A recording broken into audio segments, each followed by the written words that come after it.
हमारी बारात मुस्लिम नहीं रोक रहा, हमारे आरक्षण का विरोध मुस्लिम नहीं कर रहा, हमारे हक अधिकारों पे मुसलमान आ रहे नहीं चला रहा। हमारे हक अधिकारों को सबसे ज्यादा जातिवाद ये लोग है, पूछो कैसे पिछड़ा मोर्चा बना दिया, तुम तो दे रहा हो मोर्चा बना तुम तो दे, बाकी पूरी मलाई का सबसे ज्यादा जातिवाद की तरह बातें जो इन्होंने घुमाई हैं। जिस दिन से भारतीय जनता पार्टी सरकार में आई है, केवल और केवल एक उनका सबसे बड़ा मुद्दा रहा है, राम भगवान के नाम पे राजनीति करते हैं। युवाओं के पकौड़े तलने का, रोजगार की बात आती है तो पकौड़े तलने की बात कर देते हैं। तलने में दिक्कत क्या है? स्टार्टअप तो हर जगह शुरू हो रहा है। MBA चाय वाला है, वो क्या करता है आपको भी जानकारी होगी। आज उसका एक छोटा सा स्टॉल था, आज वो 500 करोड़ का व्यापार कर रहा है। इसमें दिक्कत आज व्यापारी भीख मांगने की कगार पर है। रही बात लॉन्च होने की, तो आप आडवाणी जी बताएं, लॉन्च हो पाए जिंदगी में कभी? इस सरकार में केवल हिंदू मुस्लिम और मंदिर मस्जिद के अलावा इनके पास कोई नहीं है। उन्हें रोजगार, ये कहते हैं मंदिर के बाहर बैठो माला लगाओ, रोजगार टोटी तक तो आप लेके चले गए। आप कैसी बात करते हो यार? रुक जाओ, अभी कोई नहीं बोला। आप हम लोग हैं तो उनके बच्चों के लिए पकोड़े के ठेले और अमित शाह का बेटा राष्ट्रीय सेक्रेटरी, आप समझे? कुत्तों के बिस्कुट खिलाते हो यार, कांग्रेस वाले कुत्तों के बिस्कुट खिलाते हैं अपने कार्यकर्ताओं को। हम लोगों की सीएम से मुलाकात नहीं होगी तो संघर्ष बड़ा डर होगा। अब संघर्ष नहीं, युद्ध बड़ा भीषण होगा, ये हमारा कहना है। जिस ओर जवानी चलती है उस ओर जमाना चलता है। जी हाँ, युवाओं की एक बहुत ही बड़ी भूमिका रहती है हर चुनाव में। युवा जो वोट करते हैं वो कहीं ना कहीं अपनी अपेक्षाओं को, इच्छाओं को और ज़रूरतों को पूरा करने वाला वोट देते हैं। सभी राजनीतिक दलों को पता है कि युवाओं का वोट कितना महत्वपूर्ण होता है, इसीलिए वो अपने अपने तरीके से युवाओं को रिझाने में लगे रहते हैं। इसी बात को लेकर आज हम चर्चा करेंगे ऐतिहासिक दुर्ग रानी लक्ष्मीबाई की तलहटी पर, जहां हमारे साथ राजनीतिक दलों के युवा नेता हैं जो बताएंगे कि वो युवाओं को किन मुद्दों पर वोट करने के लिए प्रेरित करेंगे। सत्ताधारी दल हमारे साथ है, विपक्ष हमारे साथ है। चलिए हम सबका परिचय आपको क्रमवार करा देते हैं। आम आदमी पार्टी से हमारे साथ जिला अध्यक्ष अरशद खान जी हैं जो अपने सहयोगियों के साथ यहाँ इस चर्चा में भाग लेने के लिए आए हैं। बहुजन समाज पार्टी से हमारे साथ देवेंद्र अहिरवार जी हैं जो बहुजन समाज पार्टी पक्ष रखेंगे। इन सब का जवाब देने के लिए अमित सिंह जादौन हमारे साथ हैं भारतीय जनता पार्टी से, जो अपने सहयोगी और टीम के साथ आए हैं पूरे विपक्ष के बातों का जवाब देने के लिए। हम बात करेंगे समाजवादी पार्टी से तो वहाँ प्रतिपाल सिंह दाऊ युवा नेता हैं समाजवादी पार्टी से जो अपने सहयोगियों के साथ यहाँ पर हैं। हम बात करेंगे कांग्रेस से तो कांग्रेस से हमारे साथ है युवराज सिंह यादव जी जो कांग्रेस का पक्ष रखेंगे। व्यापारी भी हमारे बीच में है, व्यापारियों में विवेक जैन हमारे साथ हैं, मयंक परमार्ती जी हमारे साथ हैं। हमारे साथ कुछ वो लोग भी हैं जो यहाँ सवाल करने आए हैं, सत्ता पक्ष से और विपक्ष पे अपनी बात रखने आए हैं। हम उनसे भी चर्चा करेंगे। ब्रजेंद्र सिंह यादव हमारे साथ। चलिए बात अब चलेगी कि यूथ किन मुद्दों पे वोट करने जा रहा है, कितने वादे किए गए हैं सत्ता पक्ष भारतीय जनता पार्टी की ओर से जो पूरे हुए हैं या अधूरे रह गए हैं या बिल्कुल कोरे ही रह गए हैं। तो हम शुरुआत करते हैं सत्ता पक्ष से कि जो वादे किए गए थे उनमें से क्या लगता है कि सारे पूरे हुए हैं, अधूरे रह गए या कोरे ही रह गए? हमारे केंद्र की सरकार, आदरणीय मोदी जी की सरकार पिछले 9 वर्ष से हमारे राष्ट्र में काम कर रही है और जो भी वादे मोदी जी ने किए थे लगभग हम लोग सभी वादों पे पूरे हुए हैं। और विकास के कार्य जो ज़माने में हम लोग देखा करते थे, जैसे हमारा बुंदेलखंड है वो सूखाग्रस्त रहता था, अब हर घर में नल की व्यवस्था हम लोगों ने की है। कई सारे मुद्दे हैं जिन पे हम लोगों ने काम करके बुंदेलखंड में दिखाया है। युवाओं के लिए क्या विशेष रहा भारतीय जनता पार्टी में? बात युवाओं की करें, शिक्षा बड़ी चीज़ होती है और रोजगार बड़ी चीज़ होती है। रोजगार के जो अवसर हमारे मोदी जी ने सृजनित किए हैं उनमें स्वरोजगार के तहत हमने युवाओं को स्वरोजगार किया है, आत्मनिर्भर बनाया है। हर एक फील्ड में जहां भी आप देखें स्वरोजगार के माध्यम से किसी भी फील्ड में अगर युवा जाना चाहता है वो खुद का व्यापार भी खुद इस्टेब्लिश कर सकता है, काम कर सकता है। और नौकरियां भी हम लोगों ने कई सारी निकाली हैं। करीब 6 करोड़ के लगभग केंद्र सरकार ने नौकरियां अभी तक दे चुके हैं। चलिए हम विपक्ष की तरफ पहुंचेंगे और शुरुआत करते हैं समाजवादी पार्टी से। सत्ता पक्ष कह रहा है जितने भी वादे थे वो पूरे किए गए हैं, कोई भी अधूरा नहीं रहा है, कोई भी कोरा नहीं रहा है। गुप्ता जी, सबसे पहले तो मैं आपके चैनल को बधाई दूंगा कि आप लोग अन्य मेन स्ट्रीम चैनल्स की तरह टीवी डिबेट एक बंद कमरे में न बैठ करके ज़मीनी हकीकत को दिखाने का काम कर रहे हैं। इसके लिए आप और आपका चैनल बधाई के पात्र हैं। दूसरा, मैं अपने साथी अमित यादव की बात का जवाब देना चाहता हूं कि 2024 में इन्होंने जो वादे किए, 2019 में उन वादों की कोई बात नहीं की, नई बातें करी। 2019 में जो बातें की इन्होंने, उसकी कोई बात 2024 में नहीं कर रहे हैं। 2024 में राम मंदिर की बात कर रहे हैं। 2014 में ये आए थे कि काला धन वापस लाएंगे, अब काला धन की कोई बात करता है?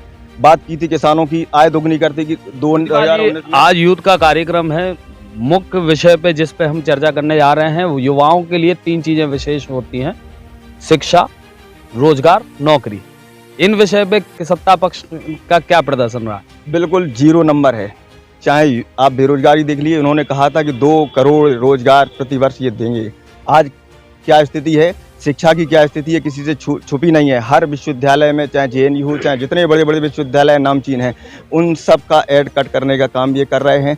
स्टूडेंट्स की फीस इतनी बढ़ा दी गई है कि आम किसान का बच्चा, आम आदमी का बच्चा ऊंचे विश्वविद्यालय की शिक्षा न पा पाए, इसका इंतजाम पूरा मोदी सरकार ने किया है। 6 करोड़ नौकरी देने का दावा अभी भी किया है। देखिए, मैं अपने अमित भाई की बातों का जवाब दूंगा। गोल गोल जलेबी की तरह बातें जो इन्होंने घुमाई हैं, जिस दिन से भारतीय जनता पार्टी सरकार में आई है, केवल और केवल एक उनका सबसे बड़ा मुद्दा रहा है, राम भगवान के नाम पे राजनीति करते हैं। युवाओं के साथ अगर सबसे ज़्यादा अत्याचार और अगर सबसे ज़्यादा गलत हुआ है तो भारतीय जनता पार्टी की सरकार में हुआ है। एक भी कोई अगर काम किया हो झांसी में तो बता दें, अस्पताल कोई बनाया हो तो बता दें, सड़कें कोई बनाई हो तो बता दें। रही बात यूथ की, तो मैं समाजवादी छात्र सभा का जिलाध्यक्ष हूँ। मैं आपको बता दूं, अभी 2 दिन पहले का वाकया है। बुंदेलखंड विश्वविद्यालय झांसी में हमारे समाजवादी पार्टी के एक छोटा सा छात्र संवाद कार्यक्रम था, जिसकी हम लोगों ने कुलपति जी से अनुमति ले ली। अनुमति लेने के बाद हमारे चीफ गेस्ट, जिस दिन प्रोग्राम था, 2 दिन पहले अनुमति हो गई, जिस दिन प्रोग्राम था सुबह आते ही लिखित में परमिशन रिटर्न में थी, उसके बाद ताला लगा दिया जाता है ऑडिटोरियम में और कहा जाता है कि जाइए, अब यहाँ पर कोई व्यवस्था नहीं। अब आप बताइए, जहाँ नर्सरी मतलब यूथ को जहाँ से पढ़ाया जाता है, इवन अगर हम लोग पॉलिटिक्स में है, छात्र संघ चुनाव की तो बात ही बात खत्म कर दो, क्योंकि वहाँ सबसे ज्यादा समाजवादी लोग निकलते थे, इन लोगों ने उस पर रोक लगा दी। अगर छात्र संवाद अगर प्रोग्राम कर रहे थे, परमिशन देने के बाद आपने बंद कर दिया। अरे भाई, सीधा सीधा मतलब वहाँ पे जो कुलपति बैठे हैं भारतीय जनता पार्टी के एजेंट के रूप में काम कर रहे हैं। खुलेआम लिखित मेरे पास प्रूफ है, रिटर्न में परमिशन थी, उसके बाद उसको निरस्त कर दिया और उसमें ताला लगा दिया। युवाओं के लिए उनके पास कोई नहीं है, सिर्फ गोल गोल बड़ा आरोप है। अमित जी, मैं इनकी बात का जवाब इन्हीं से मांगता हूं कि इनका फिर वो कार्यक्रम हुआ कहाँ था? यूनिवर्सिटी कैंपस में नहीं हुआ था क्या? इस बात का भी आप जवाब दें। जब जो कार्यक्रम जहां सुविधा अनुसार हो सकता था, इनके द्वारा जो संख्या दी गई थी उतनी संख्या इनकी हुई नहीं थी, संख्या इकट्ठी नहीं हुई, तो छोटा जो ऑडिटोरियम था वो इन्हें दिया गया। इसमें क्या परेशानी है? ऑडिटोरियम नहीं दिया, कोई बिल्कुल ऑडिटोरियम नहीं दिया गया। हम लोगों को सड़क के किनारे हम लोगों ने बैठ के क्लास में जबरदस्ती बैठ के वहाँ पे प्रोग्राम किया। पूरे चारों तरफ से सिक्योरिटी वालों ने लड़कों को भगा दिया, खड़े कर दिया। हम बहुजन समाज पार्टी तक पहुँचते हैं। क्या लगता है, जो वादे किए गए थे वो पूरे हुए, अधूरे रह गए या कोरे ही रह गए? मैं आपको बता दूं, सबसे पहले तो भारत देश की बहुसंख्यक आबादी, इस देश के अंदर गरीबी, भूखमरी, बेकारी, बात करेंगे देवेंद्र जी यूथ की। हाँ, बेकदी का अभिशप्त जीवन जीने के लिए विवश है। और जैसे कि अभी भैया बता रहे थे, भाजपा के प्रवक्ता के रूप में हमारे सामने मौजूद हैं, ये बता रहे थे कि हम 6 करोड़ नौकरियां दे चुके हैं। हम इनसे पूछना चाहते हैं, प्रतिवर्ष इनने 2 करोड़ नौकरी देने का वादा किया था, वो पूरा किया क्या इन लोगों ने? और रही युवाओं की, तो अब युवा इस समय जागरूक हो चुका है। अब इनको पटकनी देने के लिए बिल्कुल कमर कस के मैदान में खड़ा हुआ है। अब इनको पूरे किए सरकार ने, कागजों में वादे पूरे किए, धरातल पे कुछ भी नहीं है। और 2 करोड़ नौकरी देने का इन्होंने वादा किया था। और इस देश का युवा जो है रोजगार के लिए, रोजी रोटी दो वक्त की रोजी रोटी कमाने के लिए देश के कोने कोने में पलायन करने के लिए मजबूर है। ये रोजगार मिला, पकौड़े तलने का रोजगार की बात आती है तो पकौड़े तलने की बात कर देते हैं ये लोग। रोजगार के नाम पर पकौड़े तलने और पलायन नहीं रोक पाई है भारतीय जनता पार्टी। नहीं, पकौड़े तलने में दिक्कत क्या है? स्टार्टअप तो हर जगह शुरू हो रहा है। MBA चाय वाला है, वो क्या करता है आपको भी जानकारी होगी। आज उसका एक छोटा सा स्टॉल था, आज वो 500 करोड़ का व्यापार कर रहा है। इसमें दिक्कत क्या है? स्वरोजगार के तहत आप क्या चाहते हैं? नौकरी क्या होती है? नौकरी तो यही होती है ना। स्वरोजगार क्या है? रोजगार मिलना चाहिए। ये थोड़ी है कि हम नौकरी मतलब उनको नौकर बना के रखें, ये सोच के तहत बसपा चल रही है क्या? पकौड़े तलना भी एक स्टार्टअप है, इस बात को लेके व्यापारियों तक जाएंगे। आप कितना इत्तेफाक रखते हैं बात से? सर क्या है, सबसे पहले तो मैं आपके सभी दर्शकों का अभिनंदन करता हूं, नमस्कार करता हूं, आपको धन्यवाद देता हूं कि मुझे बात रखने के लिए व्यापारियों की तरफ से यहां आमंत्रित किया गया। सर ऐसा है कि जब बाजार सुखा दिए गए, व्यापार से बाजारों से लिक्विड फंड खत्म कर दिया गया और आज व्यापारी भीख मांगने की कगार पर है, और जब इस तरह का मतलब जो जीएसटी लेके आई सरकार, उसमें सैकड़ों अमेंडमेंट खुद कर चुकी। आज तक जीएसटी कमिश्नर से लेकर जीएसटी चपरासी तक को समझ में नहीं आया कि जीएसटी है क्या। उस पर व्यापारी से अपेक्षा रखी जाती है कि जीएसटी सही दे वरना व्यापारी चोर है। जब ऐसे हालात देश में पैदा कर दिए गए तो पकौड़े को ही रोजगार कहा जाएगा। क्या लगता है कि जो नए युवा हैं वो रोजगार उनको मिल रहा है? देखिए, दो तरह के रोजगार आप कह सकते हैं। एक नौकरी पेशा लोगों के लिए नौकरी को भी रोजगार मान सकते हैं और आप व्यापार को भी रोजगार मान सकते हैं। तो व्यापार की हालत तो ये है कि लोग आज जीवित रहने को ही विकास समझ रहे हैं और रेलवे से 72,000 पद इन्होंने समाप्त कर दिए और अभी 62 चपरासियों की नौकरी निकली थी तो उसमें सैकड़ों तो पीएचडी होल्डर थे।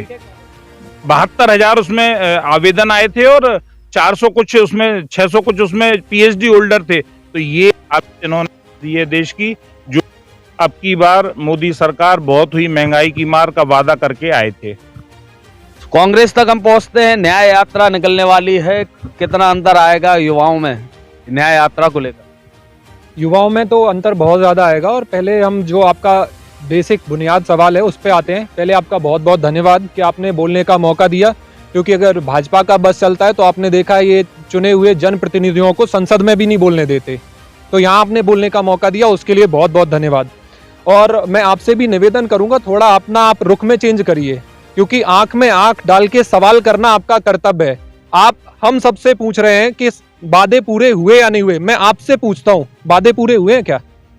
आप हिम्मत दिखा के इनसे, हमारा काम सवाल करने का है, आपकी बात वहां तक पहुंचाने वही कह रहा हूँ, आप इनसे क्यों नहीं पूछते कि आपने 2 करोड़ रोजगार देने का वादा किया था, कह रहे हमने 6 करोड़ दिए। सुनिए मैंने, अब वो उन्होंने कितना बोला 6 करोड़, चलो उनकी बात पहले से ही मान लेते हैं, तो आपके हिसाब से कितने होने चाहिए थे? 20 करोड़। आपने कितना कर पाया? आपने 50% भी नहीं कर पाया, आप 30% पे बचे रहे। इनसे सवाल पूछिए कि 30% क्यों? क्योंकि आपके पास तो बहुत बड़ा प्रधानमंत्री है, आप तो उसको देवता मानते हो, तो 30% पे कैसे रह गए? और मैं बताऊं 30% तब भी जब ये पकौड़े को रोजगार मानते हैं, अगर वो भी हटा दिया जाए तो ये 0 है। लीजिए इनसे जवाब।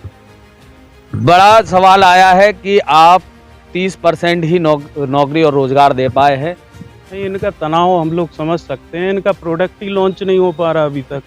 बेचारे बार बार परेशान होते हैं लेकिन वो लॉन्च नहीं हो पा रहा। दूसरी बात, हमारे व्यापारी भाई ने एक बात कही कि लिक्विड मनी जो निकल गई, हम लोग बाज़ार में जाते हैं अभी तो जो ठेले वाले हैं वो भी डिजिटल अपना QR कोड रखते हैं, तो डिजिटलाइजेशन हमारे बीच में आ रहा है, इसमें बुराई क्या है? दूसरी चीज़, जो GST की व्यवस्था है, वो GST की व्यवस्था के तहत अगर कोई आता है, जैसे पहले क्या होता था कि लोन लेने के लिए हम लोग प्राइवेट सेक्टर में जाते थे, प्राइवेट लोगों के पास लोन लेते थे, तो उसके मनचाहे रेट रहते थे, उससे वो लोग अपना लोन देते थे। अब व्यवस्था आपकी जो GST की आई है उसमें कुछ अनियमितताएं हो सकती हैं, लेकिन व्यवस्था ये है कि आप सरकारी अपने डॉक्यूमेंट लेके जाओ तो तुरंत ही आपको लोन मिलता है। इसमें दिक्कत क्या है? चलिए हम वापस आप तक आएंगे।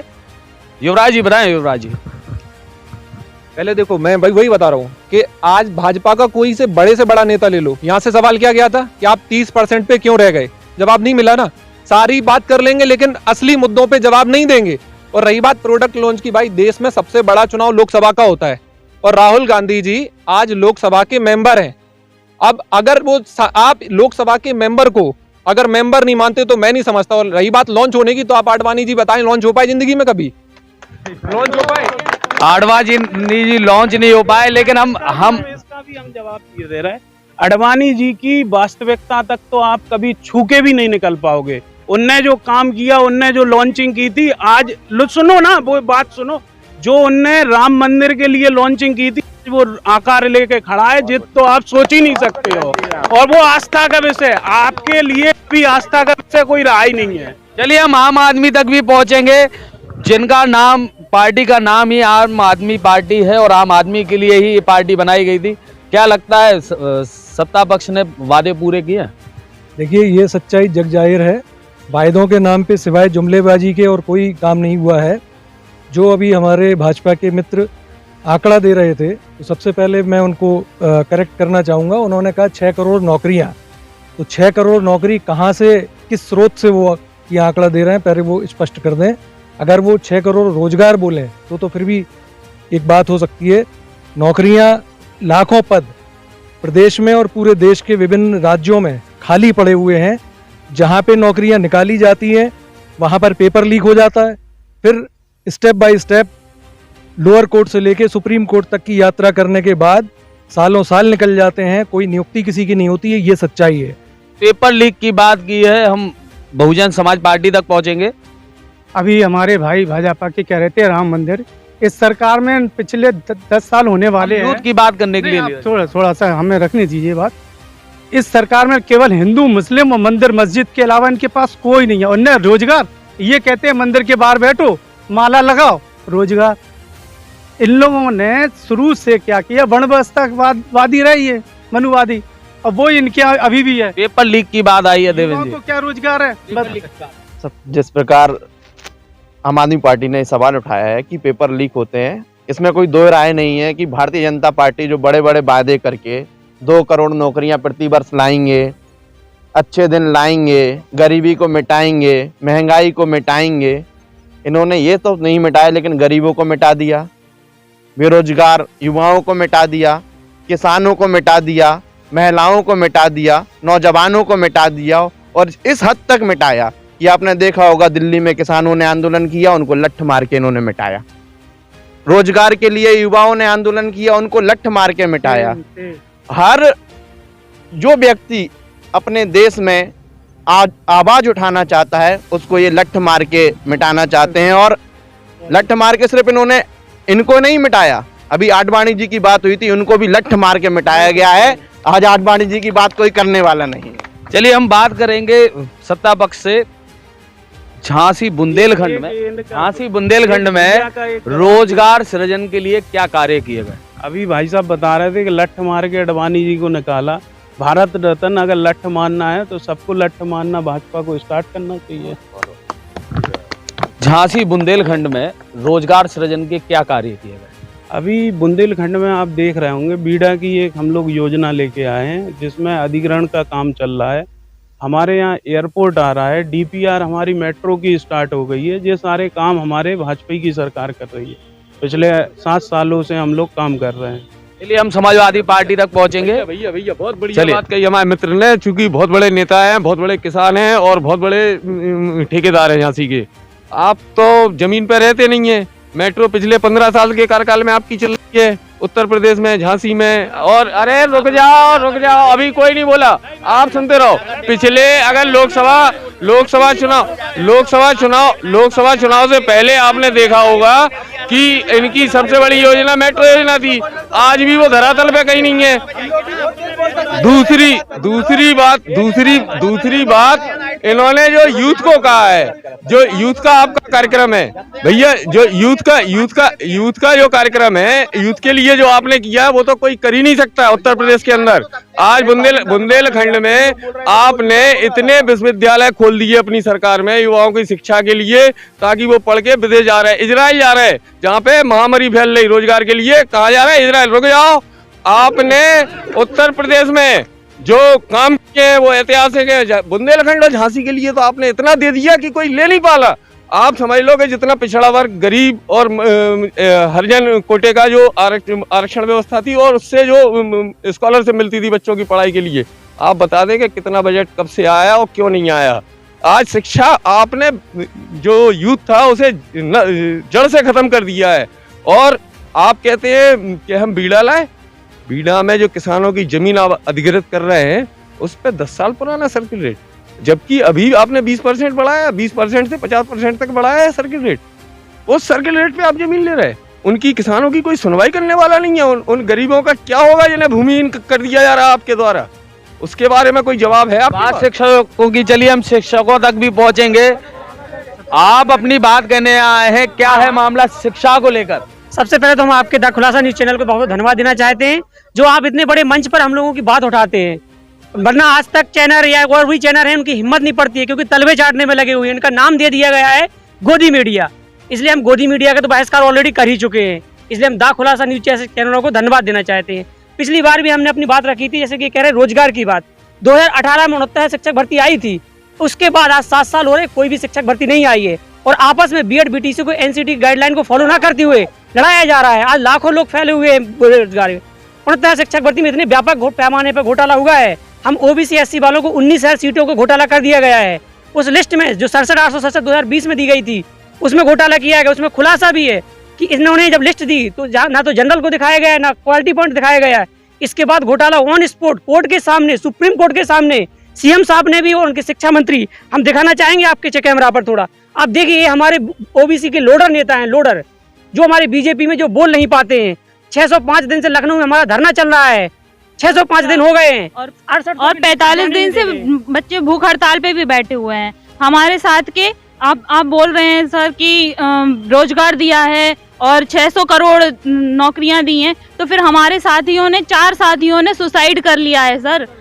चार साथियों ने सुसाइड कर लिया है सर। क्यों कर लिया है बताइए ना, आप इसका जवाब दीजिए, इसका जवाब दीजिए। शिक्षा की बात चली है, देखो शिक्षा की बात चली और बीजेपी से हम उम्मीद करें तो शायद बेईमानी होगी ये, क्योंकि अगर हम शिक्षा की बात करें तो क्या होता है, कुछ पुरानी सरकारें आई, पुरानी सरकारें ये नए नए इंस्टीट्यूशन खड़ी करती थी कि हम रोजगार कैसे दें। इन्होंने कहा है आलू से सोना निकालने वाला, आलू से सोना 10 साल आपने पप्पू बनाया है कांग्रेस को, वो आलू से सोना मोदी का ही वीडियो है। 15 लाख का इसके खाते। चलिए बड़े बड़े आरोप लग रहे हैं।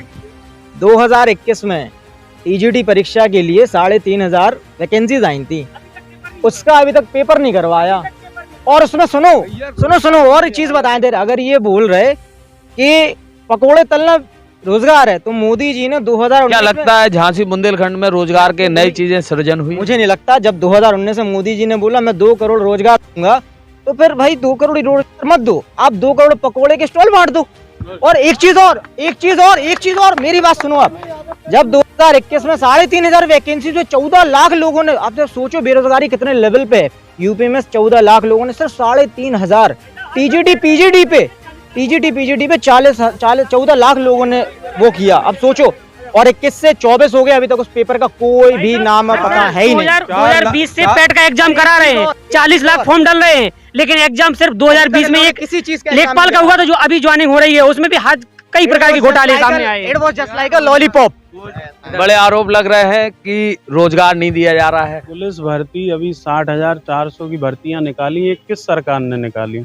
हमारी कह रहे हैं कि चपरासी के लिए पीएचडी एलिजिबल लोग फॉर्म भर रहे हैं। जिस चीज के लिए आप अधिकृत हैं उसका आप एग्जाम दो, उसमें आप, जैसे पुलिस की अभी भर्तियां निकली, तो ये किस सरकार ने निकाली? ये भारतीय जनता पार्टी की तो सरकार ने निकाली।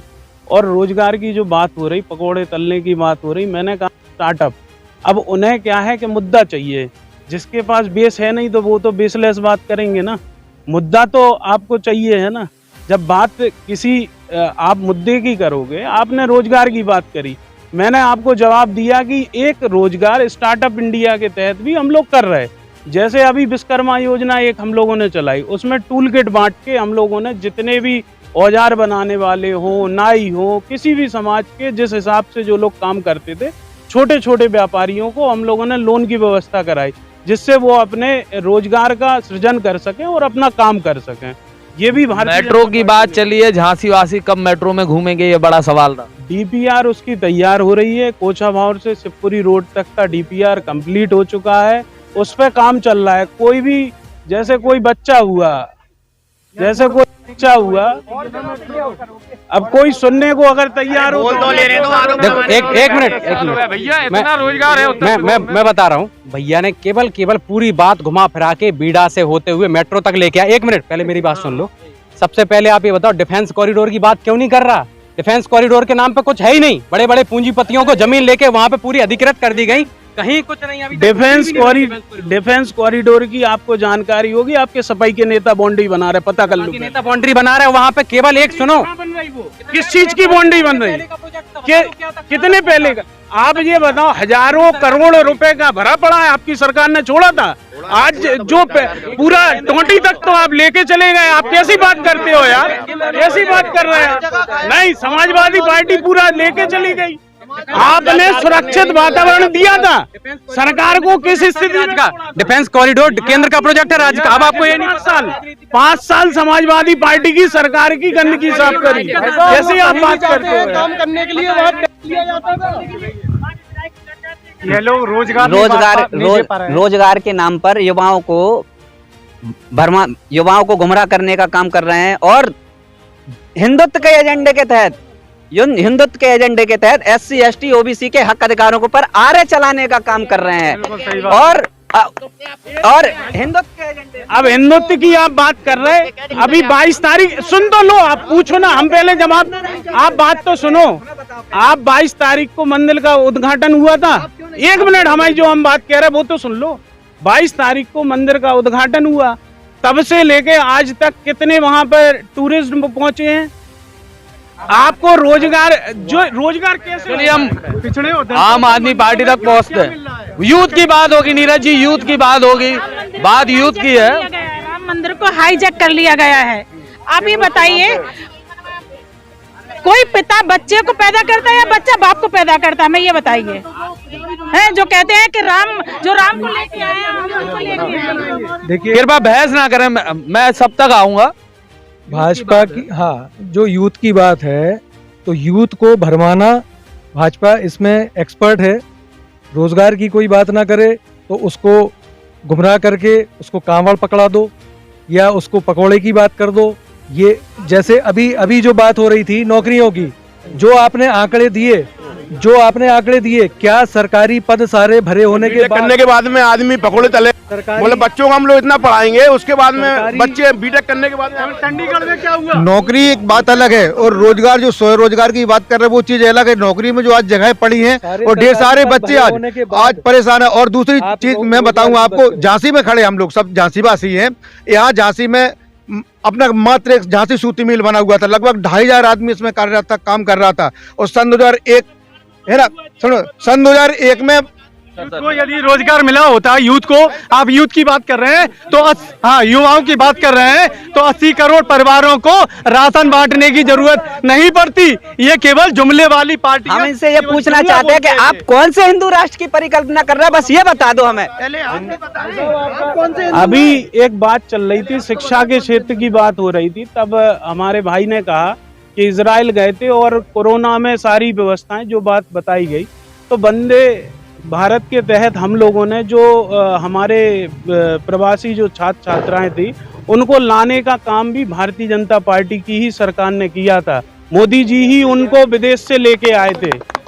कहीं पर भी सत्ता पक्ष मानने को तैयार नहीं है कि कहीं पर भी उनकी विफलताएं हैं और विपक्ष लगातार आरोप लगा रहा है। बात युवराज जी, सत्ता पक्ष सामने खड़ा है, यूथ के रोजगार के सृजन के लिए क्या झांसी बुंदेलखंड में कुछ कार्य हुए? देखिए, भारतीय जनता पार्टी का दोहरा चरित्र देखिए।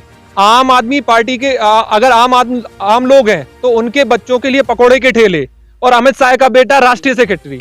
आप समझिए इनका दोहरा चरित्र देखिए। अरे समझिए, अभी समझिए पहले। अब आप कर रहे हैं रोजगार की बात। अगर अरे सुनिए ना, आप कर रहे हैं रोज, अरे एक मिनट, अरे रुक जाइए, आप सुनिए। अगर इनसे रोजगार आप उम्मीद कर रहे हैं तो आप देखिए, पूरे देश में सबसे ज्यादा बेरोजगारी कहाँ है? हरियाणा में। पूछिए हरियाणा में सबसे कौन सरकार है? आप जरा इनसे बात करिए। अगर इनकी सरकार इतने सालों से वहां पे है तो वहां बेरोजगारी क्यों है? जी सर, क्या लगता है रोजगार सृजन हुआ है? रोजगार सृजन क्या सर, मैं जो बात बोलूंगा ऑथेंटिकली बोलूंगा और सबूतों के साथ बोलूंगा। ये देखिए, रेलवे में 72,000 पद समाप्त कर दिए गए। वो तो आया है। क्या कहना चाहेंगे? बहुजन समाज पार्टी कुछ कहना चाह रही है, क्या कहना? बोल रहा है कि आप हिंदू हैं। हम इनसे पूछना चाहते हैं कि आप कौन से हिंदू हैं? इस देश के SC ST OBC हिंदू नहीं है क्या? इनसे जब पूछिए, क्या ये एक पंडित की शादी एक वाल्मीकि समाज की बेटी से कर सकते हैं? अगर हिंदू है तो बताओ, कर सकते हैं या नहीं? बताओ। मैं बसपा के लोगों, सुनो तो एक मिनट, ब्राह्मण एक वाल्मीकि से शादी कर सकता है कि नहीं? हिंदू मैं बसपा के लोगों से कहना चाहता हूँ, हिंदुओं को बांटने का काम क्यों कर रहे हो? देखिए, आपने एक मिनट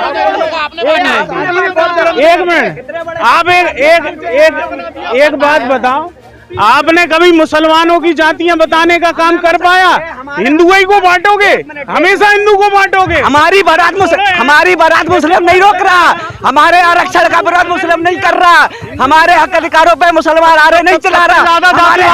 सबसे ज्यादा जातिवादी ये लोग हैं, पूछो कैसे? पिछड़ा मोर्चा बना दिया तुम ठुसे रहो, अनुसूचित मोर्चा बना दिया तुम ठुसे रहो, बाकी पूरी मलाइका है, सबसे ज्यादा जातिवादी है। हर मोर्चे को सम्मान देने का काम किया, आप जैसा नहीं कि एक कुर्सी, आप जैसी एक कुर्सी नहीं डाली अकेली, छोड़ो यार, मायावती ने एक कुर्सी डाली हमेशा। मतलब बड़े आरोप प्रत्यारोप लग रहे हैं। इतनी बड़ी डिबेट में सब नालायक हैं, केवल जय लायक हैं भारतीय जनता पार्टी। इनका ही मतलब है, सुनते जाओ, इनका केवल एक फंडा है, केवल इनका एक फंडा है। हमारी बात सुनिए, केवल एक लास्ट बात है, बस केवल सिंपल सा सबका निचोड़ ये है, केवल ये राजनीति करते हैं राम मंदिर के ऊपर। आप लोग एक बात बताओ, त्रेता युग में, द्वापर युग में हमेशा से राम भगवान के उसी में चले जाओ आप। अगर रामचरितमानस में ही देख लो, सीता माता के साथ छल कपट किसने किया था? साधु के बेस में एक रावण बैठा हुआ था। तो ये देखो, जिस तरीके से हर चमकती हुई चीज सोना नहीं होती ना, उस तरीके से हर भगवा, उस ब्राह्मण की बात नहीं हुई, बात नहीं हुई। आप देखो हमारे बात मैं बता दूं आपको। देखिए मैं बता, देखिए अमित जी मैं चाहूंगा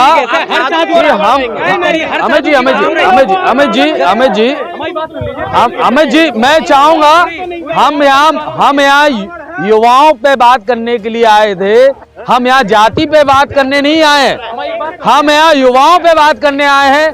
मेरा सभी दलों से निवेदन है कि युवाओं पे बात करें, रोजगार पर बात करें, शिक्षा पर बात करें। युवा रोजगार और रावण कौन था? पंडित। युवाओं पे बात करनी है, रोजगार पे बात करनी है, शिक्षा पे बात करनी है। देखिए, बात ये डिबेट हो रही थी युवा पे और बेरोजगारी पे। कितनी आसानी से सत्ता पक्ष के लोगों ने हिंदू मुस्लिम के डिबेट पे छोड़ दिया। सरकार हम युवाओं पे देखिए मैं निवेदन करूंगा, रोजगार पे बात नहीं करेंगे, शिक्षा पे बात नहीं करेंगे, देखिए स्वास्थ्य पे बात नहीं करेंगे। नीरज जी हम यहाँ धर्म पे चर्चा करने के लिए नहीं हुए हैं। मेरी बात सुनिए आप, मेरा निवेदन है कि हम युवाओं पे यहाँ बात करेंगे, शिक्षा पे बात करेंगे, जो प्रमुख मुद्दे हैं हम उन पर बात करेंगे। हमें दिशा नहीं भटकनी है। आप सब लोग एक जिम्मेदार युवा नेता है, आप लोग भविष्य है अपनी अपनी पार्टियों का। हमारा निवेदन है आप सभी लोगों से कि इस चर्चा को सकारात्मक बनाए, इसको नकारात्मक मत बनाए। और इसीलिए मैं फिर से सब तक आऊंगा, सबसे मैं बात करूंगा। हमारे साथ व्यापारी, हम फिर से बात रोजगार की, फिर से बात नौकरी की करेंगे। देखिए क्या कहना चाहेंगे कि जो आरोप प्रत्यारोप लग रहे हैं वो कितने? श्री हेमंत भैया, आपको बहुत बहुत धन्यवाद मुझे इस कार्यक्रम में निवेदन करने के लिए। और मैं बहुत ही मुझे खुशी है कि आपने मुझे बुलाया और मुझे मौका दिया इस चर्चा पे भाग लेने का। अच्छा, आपका सवाल थोड़ा सा आप फिर से बताएंगे कि जो चर्चा चल रही है, क्या जो आरोप प्रत्यारोप लग रहे हैं रोजगार को लेके, शिक्षा को लेके, कि रोजगार नहीं दिए गए हैं? नहीं, रोजगार तो देखिए दो तरीके के रोजगार होते हैं, एक तो नौकरी या फिर व्यापारी भी एक तरीके का रोजगार है। सुबह 10 बजे व्यापारी दुकान खोलता है और रात में 9 बजे बढ़ा दिए गए या नहीं? रोजगार दिए गए हैं। रोजगार की जो योजनाएं हैं मोदी सरकार की, ऐसा है सर कि मैं सहमत नहीं हूं इस बात से कि रोजगार दिए गए। हेमंत जी सहमत नहीं है इस बात से कि रोजगार दिए गए। अगर रोजगार देने की मंशा सरकार की होती, जिन वादों को लेकर सरकार सत्ता में आई थी, तो देश की नवरत्न कंपनियों को यूं बेचा नहीं जाता, उनकी इक्विटी को बेचा नहीं जाता। रोजगार यदि सरकार को देने होते तो सरकार उन नवरत्न कंपनियों से देश को लाखों करोड़ों रुपए कमाकर हर साल देती थी, अरबों रुपए कमाकर देती थी, उनको बेचने की मंशा सरकार की नहीं होती। दूसरी चीज ये है कि मार्केट ड्राई है, सरकार की कोई नीति नहीं है खुदरा व्यापार की तरफ। खुदरा व्यापार को खत्म करने पर ये सरकार आमदा है, क्योंकि देश में दो अर्थव्यवस्थाएं हमेशा काम करती थी। एक बड़ी उद्योगपतियों की अर्थव्यवस्था जो उद्योगपति ऑपरेट करते थे, दूसरी अर्थव्यवस्था जो खुदरा व्यापारी और किसान देश में ऑपरेट करता था। सबको याद होगा जब 2014 में वैश्विक मंदी आई थी, तब सभी कंपनियों ने भारत की ओर रुख किया था। वो इसलिए कि हमारे खुदरा व्यापारी और किसान उस अर्थव्यवस्था को मजबूती से संभाले हुए थे और विश्व की सभी कंपनियां अपने आप इन्वेस्ट करने भारत में आई थी। तो वो सारी चीजें बंद हो चुकी हैं। वो दूसरी संपत्ति जो दूसरी अर्थव्यवस्था है उसको बेचने का काम इस सरकार ने किया है। वरना ये 3 जो किसान के कानून, काले कानून आए थे, इनको वापस ले लिया गया, इसलिए क्योंकि वो अर्थव्यवस्था अडानी और अंबानी को देनी थी। मैं पूछना चाहता हूं कि पेट्रोल डीजल के रेट कम क्यों नहीं किए जा रहे, ताकि व्यापार को उठाया जा सके और चीजों के रेटों को कम किया जा सके, वस्तुओं के रेटों को, ताकि व्यापार बढ़े। वो इसलिए नहीं कम किए जा रहे, कच्चा तेल सस्ता होने के बावजूद। आपको याद होगा 2000 पहले के रिलायंस, तो कहते हैं व्यापारियों की ही पार्टी। मैं आपकी बात सुनता हूँ। रिलायंस पेट्रोलियम के सारे पेट्रोल पंप हिंदुस्तान में ड्राई हो गए थे, बंद हो गए थे, क्योंकि कच्चा तेल महंगा था, उनको प्रॉफिटेबिलिटी नहीं हो रही थी। इसीलिए इस सरकार के आने के बाद सरकार ने तेल कंपनियों से रेटों का बैरियर हटा दिया और 100 रुपए 120 रुपए तक पेट्रोल डीजल बिकवा दिया इस सरकार ने, ताकि रिलायंस के पेट्रोल पंप व्यापार बड़ा है ला सकें। इस सरकार में व्यापार बड़ा है। व्यापार तो खैर क्या बड़ा है, सब लोग जानते हैं, सबके चेहरों से सब लोग कुछ ना कुछ व्यापार करते होंगे, सबको पता होगा व्यापार की क्या हालत है। और इस जो बचा खुचा व्यापार था उसको मारने के लिए ये सरकार जो नए स्टार्टअप दिए हैं उनसे कमाने के लिए सरकार किस तरह की नीति लाई है मैं आपको बता दूं। एमएसएमई कानून लाई है ये सरकार, जिसमें 45 दिन के अंदर व्यापारी को पेमेंट करना होगा यदि वो अनुबंधित है, और अगर अनुबंधित नहीं है तो 15 दिन के अंदर उसको पेमेंट करना होगा, और अगर नहीं करता है तो उसका जो बैलेंस है उसको प्रॉफिट मान के 30% सरकार को देना होगा। अरे अगर आपकी नीति, आपकी मंशा व्यापारी को लाभ पहुंचाने की थी, उसका समय पर पेमेंट पहुंचे तो उसका ब्याज व्यापारी को दिलवाते सरकार लेगी, क्या मतलब है? शिक्षा पे क्या कहना चाहेंगे आप? रोजगार पे बात हो गई है, शिक्षा पे क्या कहेंगे? देखिए, शिक्षा इस समय जो सरकार, केंद्र सरकार नीतियां अभी लागू कर रही है, हालांकि अभी बहुत एक सही आई है। लगभग 15,400 ऐसे स्कूल हैं जिसमें डिजिटलीकरण किया जा रहा है, ये बहुत अच्छा है, लेकिन वो जमीन तक नहीं आना, ये भी कंफर्म। जमीन तक नहीं आएगा जो काम किया जा रहा है। जी युवराज जी, क्योंकि अभी भाई ने बहुत अच्छी बात करी शिक्षा की। देखो, मैं बार बार कहता हूँ, रोजगार और शिक्षा से बीजेपी का कोई लेना देना नहीं है। आप पूरे देश में न्यू एजुकेशन पॉलिसी की बात हो रही है, बीजेपी के सब नेता न्यू एजुकेशन पॉलिसी के 5 पॉइंट बता दें, मैं मान जाऊंगा। 5 पॉइंट न्यू एजुकेशन पॉलिसी के 5 पॉइंट पूछे गए हैं। आप ये बताओ कि इस देश में जो 10 साल पहले आईआईटी थे, कितने आईआईटी और बढ़ गए? एजुकेशन पॉलिसी में इतनी कमियां थी, आपने जो व्यवस्था कर रखी थी, किस चीज का जवाब दें? आपने 70 साल में धज्जियां उड़ा दी। अभी व्यापारी भाई हमारे पूछ रहे थे, तेल की बात कर रहे थे, आप ये बताओ, व्यापार खत्म हो रहा है। व्यापार का वही मैं जवाब दे रहा हूँ। करते हम विकास करते, हम घोटाले नहीं करते। ये क्या है कि ना बात चिल्लाने से बात का जवाब थोड़ी मिलता है, बात की जवाब तो सुनो। क्या कहेंगे देवेंद्र जी? शिक्षा जैसे पवित्र चीज पे भी 18% जीएसटी लगा दी, और शिक्षा के नाम पे सिर्फ और सिर्फ व्यवसायीकरण किया जा रहा है। 18% जीएसटी लगा दी आप एक बात बताओ, अभी जैसे डीजल की बात हो रही थी, पिछले 1.5 साल में हम लोगों ने डीजल पे 1 पैसा नहीं बढ़ाया। 79.73 रुपए था, 79.73 ही चलाया। दूसरी बात, मैं कांग्रेस के भाइयों से पूछना चाहूंगा, अरे 1 मिनट, ओफो भाई साहब, बात तो सुनिए। शिक्षा पे क्यों लगाई है? हमारा प्रश्न है कि 18% जीएसटी शिक्षा पर क्यों लगाई है? बात को घुमा फिरा कर राम मंदिर की तरफ ले जाएंगे। जी, शिक्षा पे 18% जीएसटी। भाई साहब को या तो जे कान में तेल डाल के नहीं है, बात तो सुनो कम से कम यार, बात तो सुनो आप कम से कम। नहीं अमित जी, आपके विचार, आपकी मायावती जी के विचार सबने देखे कि एक कुर्सी रखती थी और सब नीचे बैठते थे। 5 करोड़ की माला पहनती थी मायावती, तब कहाँ थे आपके आचार और विचार? अरे क्या बात करते हो यार? जी, शिक्षा की अगर बात करें तो भाजपा के शासनकाल में शिक्षा का वो स्तर होता है कि प्राइमरी स्कूलों में मिड डे मील में बच्चों को पानी में हल्दी और नमक घोल के दिया जाता है और जब कोई पत्रकार उसको उठाता है तो उसको जेल में बंद कर दिया जाता है। शिक्षा की अगर बात करनी है तो आम आदमी पार्टी का जो एजेंडा है, जो दिल्ली के सरकारी स्कूलों की कायापलट हमारी आम आदमी पार्टी ने की है, जिसको कि अमेरिका के राष्ट्रपति की पत्नी देखना चाहती थी, जिसकी वजह से वो आई है, तो शिक्षा के प्रति जो हमारा एजेंडा है आम आदमी पार्टी का, उससे इनको सीख लेना चाहिए। शिक्षा की जो दुर्गति करी है सर, अभी आपने देखा 18% जीएसटी के बारे में जब पूछा गया, भैया अमित जी दो सवाल पूछना चाहता हूँ। 18% जीएसटी के बारे में जैसे ही बात हुई, अमित जी ने बात घुमा दी। दूसरा सवाल अभी पलायन का उठ रहा था, तो देश में जब पलायन होता था तो हमारे देश मतलब उत्तर प्रदेश में पलायन होता था तो लोग दिल्ली की तरफ रुख करते थे, मुंबई की तरफ रुख करते थे।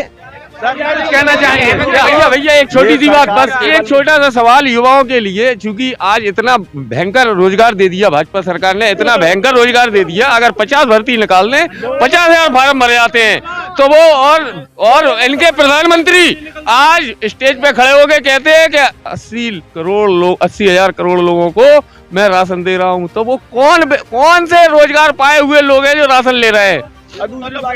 अमित जी बार सवाल 18% को नहीं दिया। पहले आप बात सुनो, 5 साल के लिए फ्री राशन दिया जो लाल कार्ड के धारक थे, जिनके पास। एक बात इतनी सी कि गुप्ता जी इनसे ये और पूछ लो कि जो आपने बताया 6 करोड़ आपने नौकरियां दी, बस वो संस्थान पूछ लो कि 6 करोड़ नौकरियां किस संस्थान में दी 10 साल के अंदर? बड़ा 4 करोड़ की वकील साहब बात कर रहे। आप देखो तो 5 साल में सबको राशन मुफ्त में दिया हमारी सरकार ने। चलिए हम पहुंचते हैं। ये सारे झूठे आंकड़े बताते हैं, असल में इनको कुछ बताता तो है नहीं। अभी गुजरात मॉडल बता करके ये 2014 में सत्ता में आए थे। अभी कुछ दिन पहले न्यूज पे चल रहा था, गुजरात से एक प्राइवेट प्लेन फ्रांस में पकड़ा गया और वो फ्रांस से कहाँ जा रहा था? वो जा रहा था अमेरिका। सारे के सारे गुजरात के व्यापारी, जब उनसे कहा गया कि भारत वापस भेज रहे, सालों ने अपने पासपोर्ट सारों ने फाड़ करके फेंक दिए। तो जब गुजरात जैसे प्रदेश से, जिसका ये गाना गाते थे सारे लोग, ये आंकड़े हैं, सारे गुजरात के लोग पलायन कर रहे हैं, विदेश जाना चाहते हैं। आपने यूथ की बात करी, भैया थोड़ा शांत हो जाओ, एक क्वेश्चन पूछ लें दो। एक क्वेश्चन अमित जी सवाल आ रहा है, बड़ा सवाल विद प्रूफ पूछेंगे। अभी संसद भवन में मोदी जी ने बोला सबसे बड़ा ओबीसी मैं हूँ, ठीक है। कुछ दिन पहले यूजीसी का ड्राफ्ट आया, उसमें लिखा है कि यूजीसी में जो प्रोफेसर, असिस्टेंट प्रोफेसर की जो नौकरियां होती हैं, उसमें हम SC ST OBC को हम नालायक मानते हैं, इन लोग के लिए कोई जगह नहीं है, हम इस पे जनरल लोगों की भर्ती करेंगे। अब इस पे आप क्या आंसर देना चाहेंगे? अभी का ऑफिशियल पहले आप चेक कराइए, ऑफिशियल कुछ है आपके पास? ये जो बोला नालायक की आप कह रहे हैं, नालायक की भाषा किसने, नालायक की भाषा उपयोग किसने की? नालायक कहाँ लिखा आपके बता दो। युवराज जी नहीं बोला। अरे सुने तो एक मिनट रुको। देखिए मैं वही कह रहा हूँ कि जितने भी सवाल इनसे किए गए, जितने भी सवाल इनसे किए गए, किसी भी सवाल का जवाब इनके पास है नहीं। मैं फिर कह रहा हूँ, एजुकेशन पॉलिसी पे ये कुछ भी बोल दें, मैं डिबेट करने के लिए तैयार हूँ। इनने कितने रोजगार दिए, वो उस पे बात नहीं कर क्या है यार ये। अमित जी चलिए सारे आंकड़े जी। सबसे पहले हर घर जल योजना की बात करी। आप झांसी के रहने वाले हैं, आप बताओ कि जब भी गर्मियां होती हैं, हर मोहल्ले में, हर घर पर के बाहर टैंकर खड़ा होता है, कहां से नलों में पानी आ रहा? क्या सारी बातें इन्होंने जितनी की। डायरेक्ट भैया से बात करना चाहते हैं हम अभी। एक मिनट भैया, एक मिनट। अपनी डिबेट काफी हो गई है, अभी तक किसी ने रोजगार की बात नहीं करी है। बड़ा सवाल है कि रोजगार पर चर्चा फिर भी नहीं हो पाई है, और सभी राजनीतिक दल जो है वो अपने अपने मुद्दों की बात कर रहे हैं। आप लोग युवा नेता है, आप युवाओं की आवाज है, आप सुनिए इनकी बात का आप जवाब दें। विपक्ष से और अपनी सरकार से ये कहना चाहते हैं, आप लोग रोजगार की बात क्यों नहीं करते हैं? 2019 में 69 शिक्षक भर्ती का घोटाला हुआ है, उसको सुप्रीम कोर्ट ने माना है, एफिडेविट लगाया है सरकार ने कि हाँ हम पे गलती हुई है, फिर 6800 की लिस्ट दी है, शिक्षा मंत्री ने बोला है, और जिस मंत्री ने घोटाला किया है उस मंत्री को हमने हराया है, माननीय सतीश द्विवेदी को। उसको आज वो खेत में खेती कर रहे हैं घोटाले की जमीन पे, सतीश द्विवेदी खेत में खेती कर रहे हैं घोटाले की जमीन पे। और आज हम वही बात बता रहे हैं कि अगर हमारी नहीं घोटाले का आरोप लग रहा है हमें जी। भाई साहब इनके पास कोई साक्ष्य आज तक रिया ही नहीं है। अभी का साक्ष्य दे दें, अभी का साक्ष्य दे दें। 2G घोटाला किसका है? अरे क्यों नहीं है भाई साहब? हम एक मिनट भैया की बात नागरिक नहीं हो क्या आप? एक मिनट गया कौन जेल? अरे भैया की बात, भैया रोजगार वाले से पूछ, मतलब बेरोजगार इंसान से पूछा 2G घोटाला। अरे हम 69,000 शिक्षक भर्ती की बात कर रहे हैं, मैं 2G ऊजी से मतलब नहीं, तो छोड़ा नहीं। एक बात न्याय यात्रा 4 विधायकों से प्रश्न है। भैया ये बताइए, घोटाला सरकार में कोई भी कर रहा हो, हम लोग किसी पार्टी के नहीं है, हम लोग एक आम जनता है, बेरोजगार हैं। आज चयनित होने के बावजूद आज हम बेरोजगारी का दंश झेल रहे हैं। चयनित होने के बावजूद, चयनित होने के बाद बेरोजगार हैं, बड़ा आरोप लगा रहे हैं। लोग कह रहे हैं कि बेरोजगार हो तुम, बेरोजगार हो। चयनित होने के बाद, क्योंकि आज हम लोग को नियुक्ति नहीं मिली है, नियुक्ति नहीं मिली है। आज हम लोगों के साथ के 2018 से 60,400 पुलिस भर्ती। नहीं तो आप हर भर्ती में चले जाएंगे क्या? आप ये बताइए बीएड नहीं, आप ये बताइए, आप मुझे ये बताइए। चलिए बात हम फिर से करेंगे, मामला थोड़ा शांत करते हैं। मैं आप हम लोगों की एक मुलाकात करवा दें, योगी आदित्यनाथ जी से हम लोग की मुलाकात करवा दीजिए। एक सांसद जी से कि आचार संहिता से लगने से पहले हम लोगों की सीएम से मुलाकात नहीं होगी तो संघर्ष बड़ा डर होगा। अब संघर्ष नहीं, युद्ध बड़ा भीषण होगा, ये हमारा कहना है। सारी बातें सुनी जा रही हैं। मैं अपने कांग्रेस के भाइयों से पूछना चाहता हूं, आप अपना परिचय पहले अमित जी को दे दें, जिससे वो आपको सहयोग आराम से कर। हाँ जी, मैं कंचन शाक्या 69,000 शिक्षक भर्ती की चयनित शिक्षिका हूँ। कहाँ निवास है आपका? जी मैं टोला हूँ, झांसी से। आपका? हम झांसी जतिया गेट पे रहते हैं। हम 69 शिक्षक भर्ती के 6800 की लिस्ट में सिलेक्टेड है। अभी तक हम लोगों की ज्वाइनिंग नहीं हुई है, सीएम का आदेश भी है, अधिकारी घोटाले किए हुए हैं, अधिकारी ने कोर्ट पे माना है, लेकिन फिर भी अब गोल गोल घुमा रहे हैं। अगर 16 फरवरी से आचार संहिता लगने वाली है, अगर आचार संहिता लगने से पहले हम लोगों की ज्वाइनिंग नहीं हुई है तो ये समझ लीजिए हम अपने चारों विधायक को कह रहे हैं, अपने सांसद जी को कह रहे हैं। हमने पिछले चुनाव में जिताया था, क्योंकि पिछले चुनाव से पहले ही हमारी लिस्ट आई थी, 5 जनवरी 2022 को आई थी, और चुनाव जैसे ही हुआ हम लोगों ने खुल के प्रचार किया, सर्कुलर सब कुछ। 5 जनवरी को हमारा रिजल्ट सर्कुलर तो जारी होने दो। आपको कुछ पता है? आपको कुछ पता है? नहीं। अच्छा चलिए बात करेंगे कि कहीं ना कहीं लोकसभा चुनाव में आप तक आता हूं, आप वहां पहुंचिए अपने स्टैंडी पर, मैं आप तक आता हूं, आपकी बात को हम पूरा रखेंगे। कहीं ना कहीं न्याय यात्रा पे बात चल पड़ी है, अमित जी ने उठाई है। क्या लगता है 20 तारीख को राहुल जी न्याय यात्रा निकाल रहे हैं, क्या उससे परिवर्तन हो जाएगा? देखो हम तो एक बात अकेली कहना चाह रहे हैं कि हम तो अकेली बात कर रहे थे न्याय यात्रा से। मेरे को रोजगार से क्या मतलब? न्याय यात्रा निकलेगी तो जो बेरोजगार युवा है उससे उसको क्या लेना देना? आप 69,000 वैकेंसी की बात करिए, जो उत्तर प्रदेश और खासकर झांसी का मजदूर क्या करेंगे? पढ़े लिखे लोग इजराइल में मजदूरी करने गए हैं, अभी गए, इनकी सरकार ने भेजा है, ये रोजगार देने की बात करते हैं, इन पर शर्म आनी चाहिए। अभी तक हम लोग दिल्ली मुंबई में मजदूरी करने जाते थे। आप वोट कौन सी पार्टी? आपको पता ही नहीं होगा कि किसको वोट की बात नहीं कर रहे हैं हम, वोट की बात नहीं कर रहे हैं हम, रोजगार की बात कर रहे हैं। अभी तक दिल्ली और मुंबई में लोग रोजगार मांगने जाते थे। अब अमित जी का सवाल है, वोट किस पार्टी को करेंगे? इजराइल, जो पार्टी विकास करेगी, रोजगार देगी, उस पार्टी को। हम इनसे रोजगार की बात करो, उत्तर नहीं है। शिक्षा पे बात करो, उत्तर नहीं है। और विकास तो अभी तक गोदी में ही है, वो चलने लायक ही नहीं हुआ।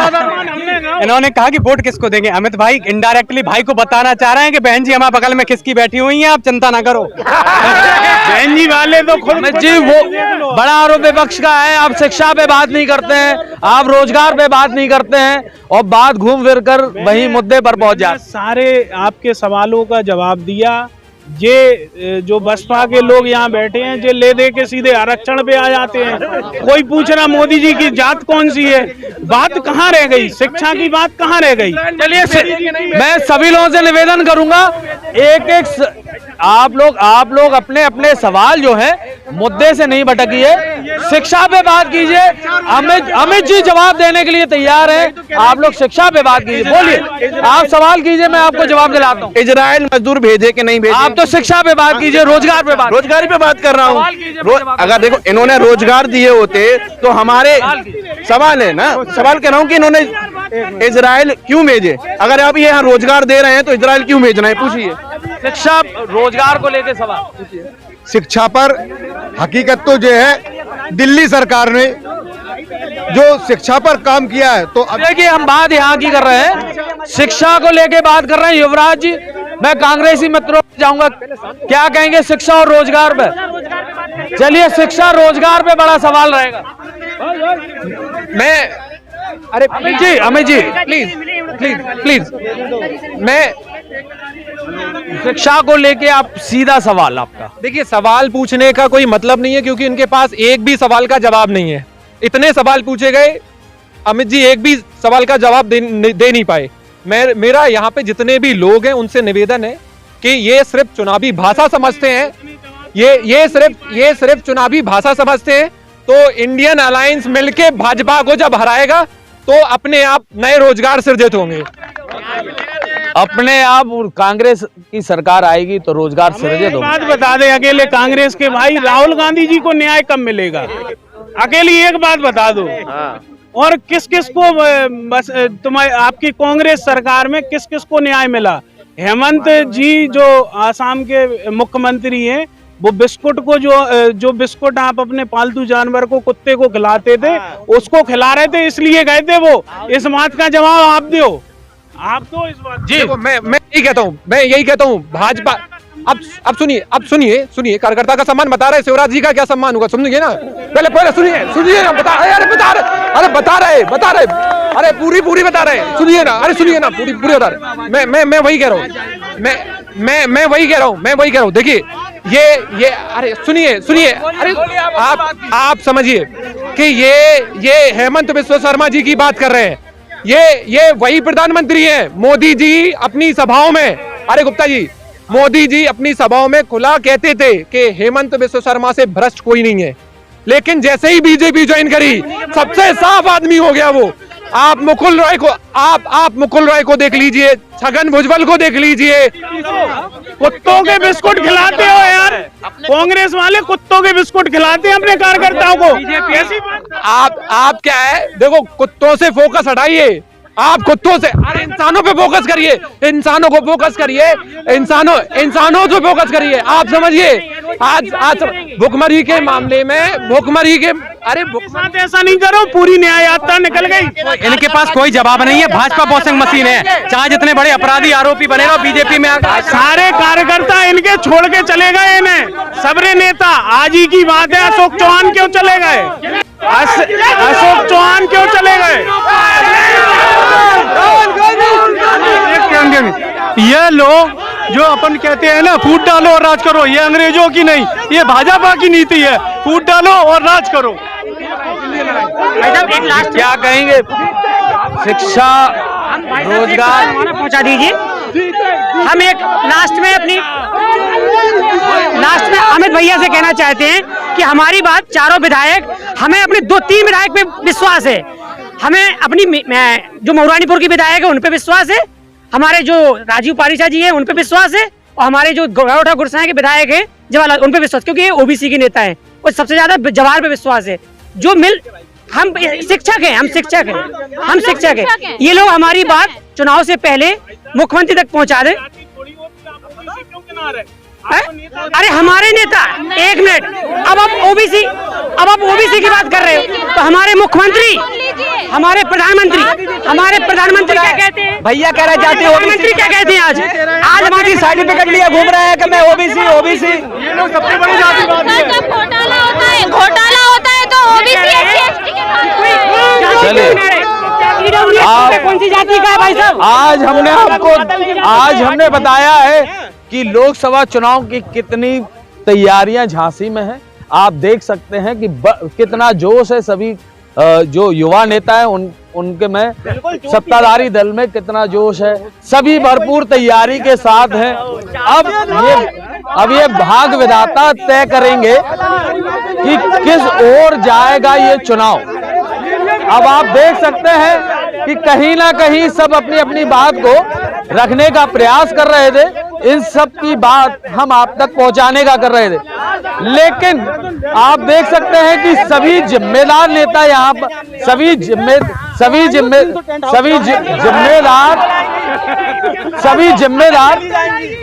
जिम्मेदार और अनुशासित ये सब ये सभी लोग एक अनुशासित सिपाही हैं अपनी अपनी पार्टियों के, और जो अनुशासन में रहना जानते हैं। आप देख सकते हैं कि अनुशासित सिपाही हमारे साथ हैं, अनुशासित कार्यकर्ता हमारे साथ हैं, अनुशासित नेता हमारे साथ हैं, जिन्होंने इस डिबेट में अपनी सहभागिता बहुत ही अच्छी तरीके से दी। कहीं ना कहीं उन्होंने वो मुद्दे उठाए जो जनहित में थे, कहीं ना कहीं युवाओं से जुड़े थे, रोजगार से जुड़े थे, उनकी नौकरी से जुड़े थे, कहीं ना कहीं उनकी बातों का जवाब भी दिया गया। ऐसे ही इन सभी चर्चाओं को लेकर हम पूरे लोकसभा चुनाव 2024 में आप तक आते रहेंगे और सभी लोगों की बात हम आप तक पहुंचाते रहेंगे। इसी के साथ आप देखते रहिए द खुलासा न्यूज हेमंत गुप्ता के साथ। जुड़े रहने के लिए हमारे YouTube चैनल को सब्सक्राइब करें और नई वीडियो की नोटिफिकेशन के लिए बेल आइकॉन को दबाएं। अगर आप ये वीडियो Facebook पर देख रहे हैं तो लाइक जरूर करें और ज्यादा से ज्यादा शेयर करें। धन्यवाद।